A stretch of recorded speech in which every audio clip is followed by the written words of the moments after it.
El Consejo Económico y Social de la Ciudad de México, el Comité Científico para la Reconstrucción y Futuro de la Ciudad de México, la Universidad Nacional Autónoma de México, Facultad de Estudios Superiores Iztacala,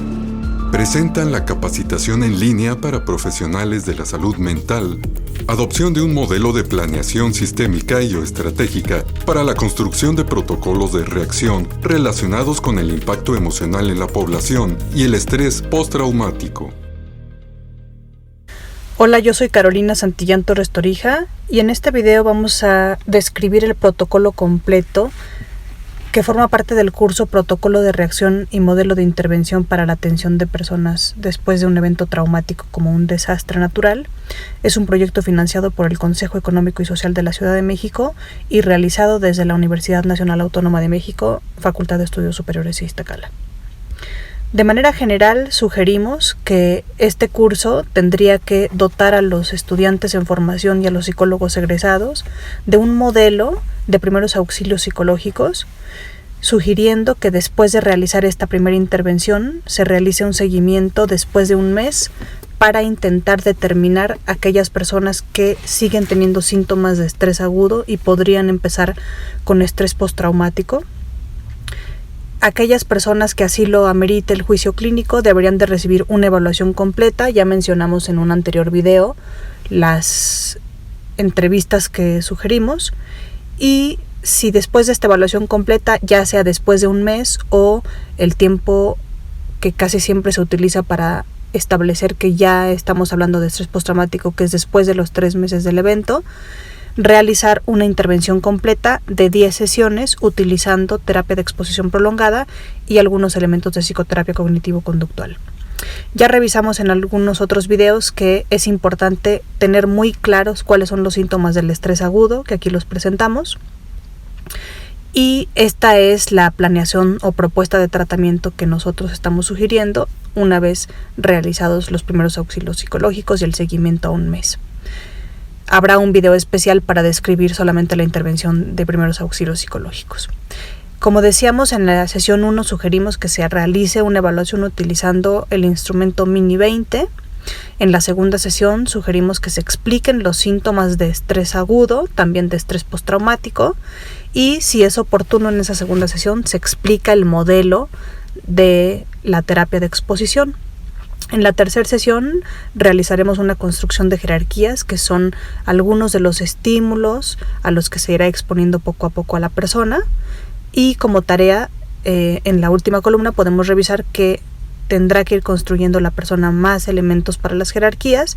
y en las siguientes sesiones será terapia de exposición y se irá introduciendo el ABC de la terapia cognitiva. Después de las 5 a la 12 será algunos elementos de reestructuración cognitiva, para en la sesión 13 o 14, depende del caso, porque algunas personas solamente con 10 sesiones es suficiente, haremos un cierre y una prevención de recaídas. Casi siempre sugerimos hacer al menos un seguimiento al mes y si es posible a los 3, 6 y 12 meses. En la primera sesión entonces sugeríamos que se utilizara el instrumento CASADS para niños y adolescentes, el Mini para los adultos, y también tienen a su disposición en el curso, acuérdense que este curso va acompañado del manual y de los instrumentos, PSL, que es un listado de verificación de síntomas por estrés postraumático. Hablamos un poco de la respiración 428, que sugerimos dejar como tarea desde la primera sesión. Uno de los elementos clave de este ejercicio, que no es nuestro, sino es retomado del libro ABC en relajación de la editorial de Schley Brouwer, es que la respiración, para que sea efectiva, tiene que tener estos 3 componentes: 4 segundos de inhalación, 2 segundos de pausa, y exhalas en el doble de tiempo del que inhalaste para evitar promover la hiperventilación. Sugerimos que las personas sean entrenadas en realizar 3 ciclos y que lo hagan varias veces al día. Una buena idea es que les enseñen la diferencia entre una respiración torácica y una respiración diafragmática, colocando una mano en el pecho y una mano en el abdomen, y que intenten solamente inflar su estómago con aire y traten de no elevar su pecho ni sus hombros. Después aquí tenemos una primera diapositiva en donde estamos encontrando algunos de los reactivos para evaluar si hay presencia de estrés postraumático. Sabemos que entonces hay que preguntar si la persona tiene recuerdos, pensamientos o imágenes reiterados y perturbadores, si durante el evento traumático se sintió muy alterado se sigue sintiendo muy alterado, cuando recuerda la experiencia estresante, si sigue evitando situaciones o actividades, etc.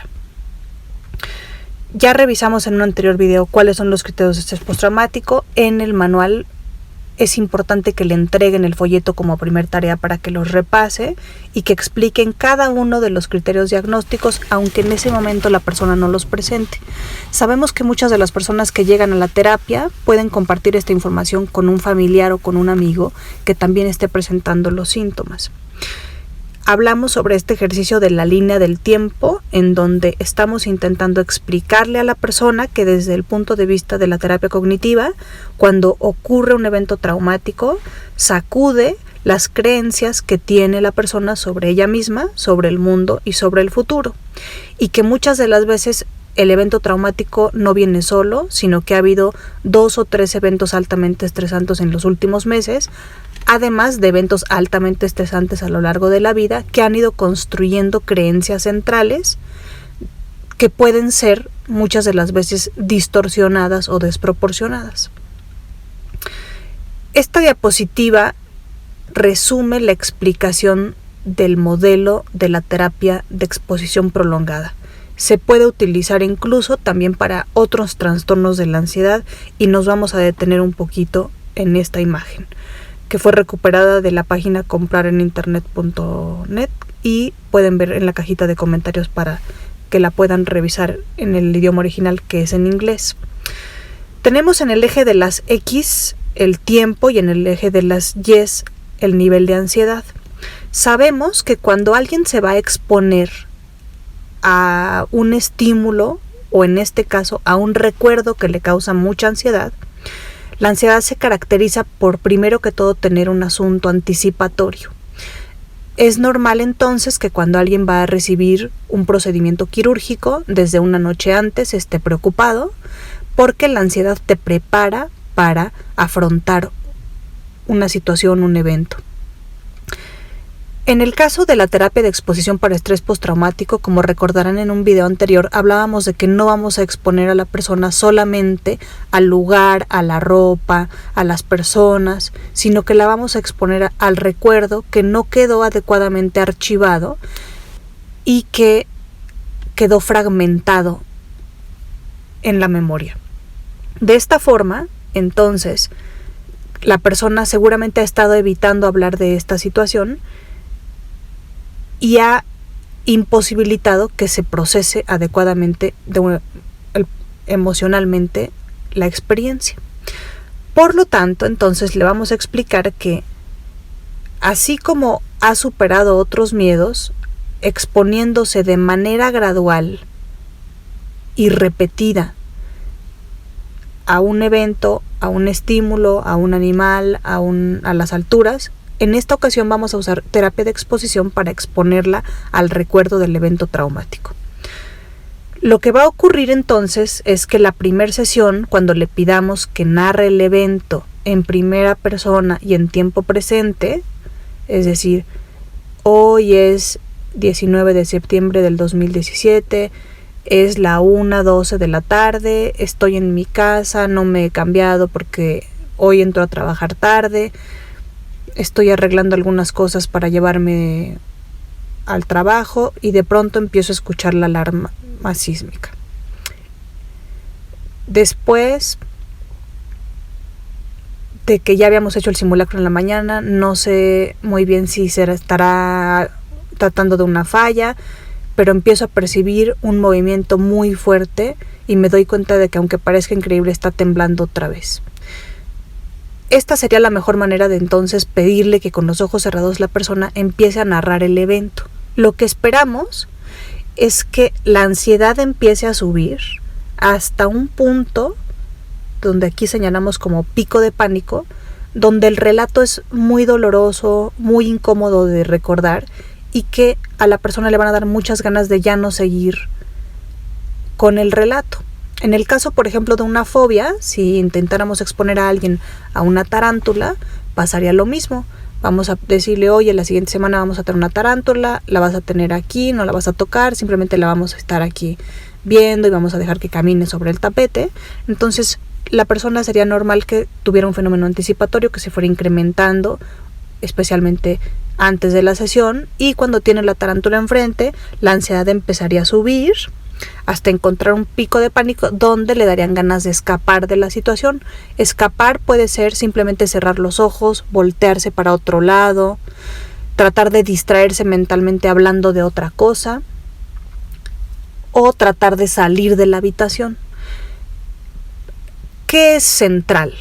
Que si en ese pico de pánico la persona se escapa de la situación, ya sea de manera cognitiva o de manera conductual, efectivamente la ansiedad va a bajar rápidamente. Pero esto impide que se habitúe a la presencia de la tarántula, por ejemplo, pero también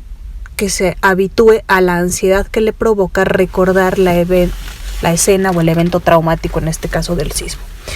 ¿Qué vamos a pedirle entonces cuando explicamos terapia de exposición? Que hay dos conceptos centrales. Uno es habituación, por eso este modelo se llama curva de la habituación. Habituarse es acostumbrarse. Vamos a pedirle y vamos a explicarle que cada vez que hable sobre el evento traumático, lo que va a empezar a ocurrir es que la ansiedad, cuando no se escapa, va a empezar a bajar poco a poco. Pero como decíamos en los otros videos, la exposición tiene que tener dos características, que tiene que exponerse de manera gradual, es decir, poco a poco, y decíamos también de manera sostenida, no se puede escapar, y también de manera repetida, es mejor que se exponga muchas veces. Entonces, la primera vez va a haber mucha ansiedad a la tarántula, por ejemplo, pero también al recuerdo traumático, le van a dar muchas ganas de escapar, pero si no se escapa, lo que va a empezar es que poco a poco la ansiedad va a empezar a bajar y vamos a intentar que exponga a ese mismo relato en una primera sesión. Si da tiempo, 2 veces puede narrar el relato en la primera sesión y cada sesión va a ir exponiéndose al mismo relato. Inclusive, en ocasiones es muy recomendable que la narrativa se grabe en un audio en el celular y que de tarea pueda escuchar el audio en casa, y eso va a lograr que poco a poco empiece a procesar la experiencia y se sienta más tranquila al escuchar. Entonces, es muy importante explicar estos dos conceptos, que son habituación, y el segundo concepto clave es evitación. La evitación puede ser muy efectiva en términos de que baja la ansiedad de manera pasajera, pero en el largo plazo la evitación evita la habituación.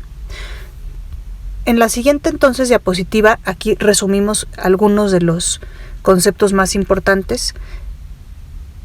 que están relacionados con la ansiedad. Es importante recordar que la ansiedad por excelencia es un fenómeno que activa el sistema nervioso central, que se anticipa o se adelanta las cosas, casi siempre haciendo predicciones catastróficas, que nos obliga a estar hipervigilantes y que tiene una serie de falsas alarmas. Es como si tuviéramos un sensor que está mal calibrado y que constantemente, como decíamos en el video pasado, al sentir un movimiento leve, al escuchar un sonido que se parezca a la alerta sísmica, se está activando, dando falsas alarmas, y que hay que aprender a ser un poco más empático, un poco más compasivo y darse cuenta que nuestra ansiedad nos quiere ayudar, pero está exagerando, y aunque se sienta un movimiento porque pasó un camión o aunque escuchemos un sonido que se parece a la alarma sísmica, no hay que salir corriendo. Está bien que nuestra ansiedad nos quiere proteger, pero tal vez es momento de hacer una respiración y esperar, porque la ansiedad tal vez está exagerando o dándonos una falsa alarma, que es una respuesta desproporcionada. Otros conceptos que consideramos importantes para explicarle a las personas qué es el estrés postraumático es que por excelencia los eventos traumáticos decíamos que pasan de manera muy rápida, que no siempre actuamos como hubiéramos querido y que hacen que nos confundamos y que dudemos de nuestra capacidad para afrontar situaciones de manera efectiva. Confundimos desde la teoría cognitiva la visión de nosotros mismos, se nos confunde nuestro autoconcepto, nuestra algunos llaman autoestima, la eficacia de la que habla Aaron Beck, donde a veces juzgamos que porque actuamos mal en el evento traumático, eso quiere decir que no somos valiosos, que no somos hábiles, por ejemplo, en un caso de abuso sexual, donde una persona hizo lo que pudo para intentar sobrevivir, porque peligraba su vida, no por eso quiere decir que sea una persona débil, pero a veces el evento traumático es tan difícil de procesar que entonces empieza a impregnar todo nuestro autoconcepto con esa sensación de que no somos eficaces y nos confunde, sacude nuestras creencias. No me encanta la palabra, pero creo que es una buena palabra porque describe cómo la ansiedad a veces secuestra nuestra vida, secuestra nuestra capacidad para atender a otros detalles que nos dan evidencia de que el mundo no es tan peligroso. Entonces hay que a veces enseñarle a las personas que la ansiedad está diseñada para de manera evolutiva ayudarnos a sobrevivir, pero cuando ya secuestra nuestras ganas de hacer otras cosas, de salir a trabajar, de estudiar, de convivir con amigos, ya no está funcionando como algo adaptativo. También la ansiedad se caracteriza por un fenómeno de rumiación, que es esta actividad cognitiva muy intensa que distrae nuestra atención, y que también la ansiedad se caracteriza por una atención selectiva a los detalles que son congruentes con un esquema central de que el mundo es peligroso, yo soy especialmente vulnerable y soy ineficaz. Entonces no veo el mundo de manera objetiva porque atiendo selectivamente a la evidencia que sostiene que en el pasado he tenido experiencias que demuestran que el mundo es peligroso, que soy especialmente vulnerable y soy menos eficaz que los demás. La ansiedad nos interrumpe, hablábamos en los criterios de intrusión, interrupción es otra palabra que podría ser útil, y que la mayoría de los trastornos relacionados con la ansiedad o el estrés son invisibles, son internalizados y eso impide que los demás se den cuenta, pero que causan mucho sufrimiento. Estas son algunas de las palabras que podrían utilizar para explicarles a las personas qué es el estrés postraumático y cuáles son algunos de sus síntomas. En la sesión 3 construiremos una lista de jerarquías que va del 0 al 10, en donde estableceremos en 0 qué estímulos nos generan 0 de ansiedad y 10 la mayor ansiedad que hayamos sentido en toda nuestra vida. En este registro en esta jerarquía, no solamente vamos a incluir estímulos en vivo relacionados con el evento traumático, por ejemplo, pasar por el edificio, regresar al edificio a recoger mis cosas, escuchar una canción, escuchar la estación de radio que estaba escuchando en ese momento del sismo, traer la misma ropa, todos los estímulos, oler. En ese momento tal vez estaba yo cocinando una sopa de fideo y nada más oler la sopa de fideo me recuerda al sismo y nunca más quiero volver a salir de la sopa. Entonces, esta construcción de jerarquías nos va a ayudar a construir las tareas a las que vamos a ir exponiendo cada semana a nuestros usuarios o consultantes. Y también podemos establecer que dentro de la narrativa del evento traumático también hay partes de la narrativa que nos causan mayor ansiedad de recordar. Entonces, esta jerarquía puede utilizarse tanto para estímulos que se han estado evitando y causan mucha ansiedad, que tienen que ver con cuestiones en vivo, y también con estímulos que son difíciles de recordar, que se van a trabajar a través de la imaginación. Aquí tenemos un ejemplo de una jerarquía que va del 0 al 10, que vamos a revisar en un video más adelante. Y como habíamos dicho, la exposición en la imaginación, que es el trabajo más importante dentro de la terapia de exposición prolongada, tiene que ver con algunos pasos que vamos a revisar en un video posterior. Aquí solamente queremos dar un poco del panorama general sobre, primero, cómo le vamos a recordar por qué es importante exponerse al evento. Es importante que desde que empieza la exposición le preguntemos a la persona qué tan ansiosa se siente. es importante empezar a exponer a la persona con una jerarquía del 5 para arriba, no empezar con las del 0. Y vamos a estar revisando cuántas unidades subjetivas de ansiedad, eso es lo que significa la USA, siente la persona antes de empezar el ejercicio, y podemos ir monitoreando durante la exposición en narración y en vivo si va realmente la curva de la ansiedad cumpliéndose, y le vamos a preguntar cada 5 minutos qué tan ansioso se siente, para ir registrando cómo va bajando la ansiedad. Habíamos ya mencionado que se expone en primera persona y en tiempo presente con el mayor número de detalles posibles, involucrando los 5 sentidos. Y hablaremos sobre cómo, para dar terminado un ejercicio de exposición prolongada, tendría que terminar cuando el nivel de ansiedad llegue a la mitad del punto máximo -1. Entonces vamos a pensar que elegimos una jerarquía del número 5, que tal vez tenía que ver con hablar sobre toda la escena traumática una sola vez, que le causa un 5 de ansiedad, y no profundizar en el momento en donde tal vez empezó a escuchar a su vecino que estaba atrapado, que no lo podía salvar. Entonces empezamos a preguntar qué tan ansioso te sientes del 0 al 10 antes de empezar el ejercicio. Vas a empezar a narrar todo lo que fue ocurriendo desde el principio de la escena hasta el final. Yo voy a ir escuchando tu narración, si puedo la voy grabando para que la escuches de tarea en el celular. Voy a ir preguntándote cada 5 minutos cuánta ansiedad sientes. Tal vez va a empezar a subir, y cuando llegue al 5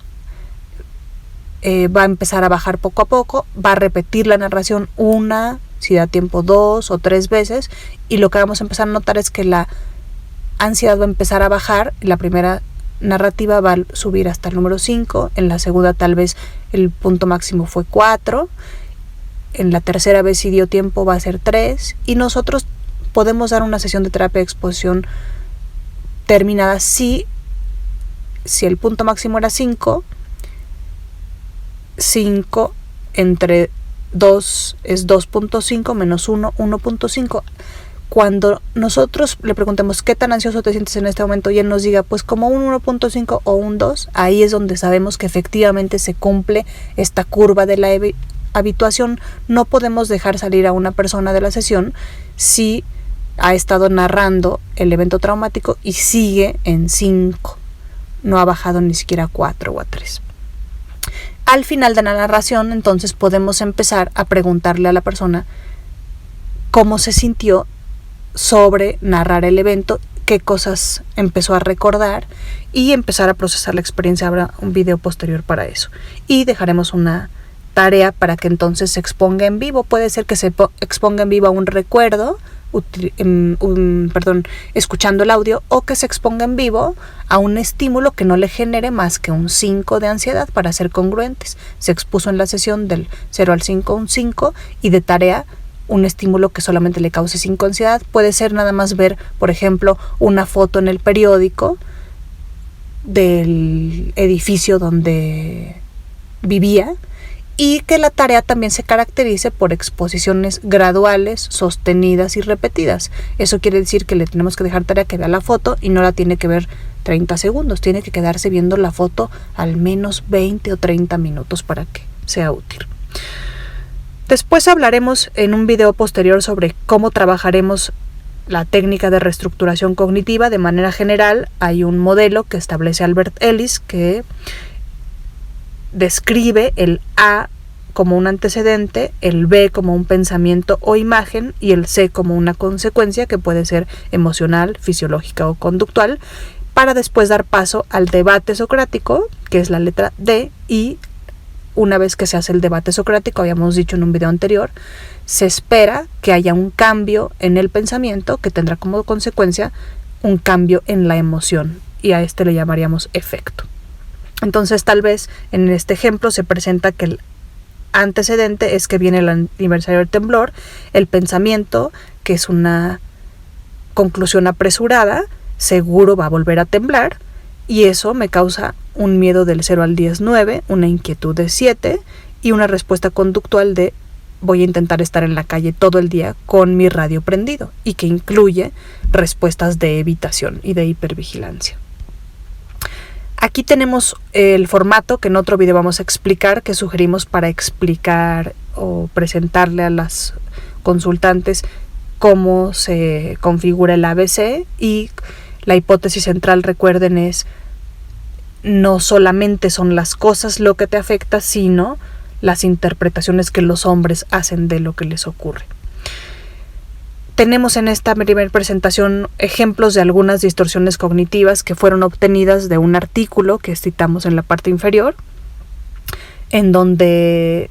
la investigación refiere que es muy común que las personas que han vivido un evento traumático tengan este tipo de distorsiones cognitivas. Aquí continuamos con otras distorsiones que es importante ir reestructurando una a una, y que después el consultante sea su propio terapeuta y las pueda identificar y reestructurar para lograr una modificación en el ánimo y en el afecto. Y si les parece bien, en el siguiente video profundizaremos un poco más sobre algunos elementos de la reestructuración cognitiva.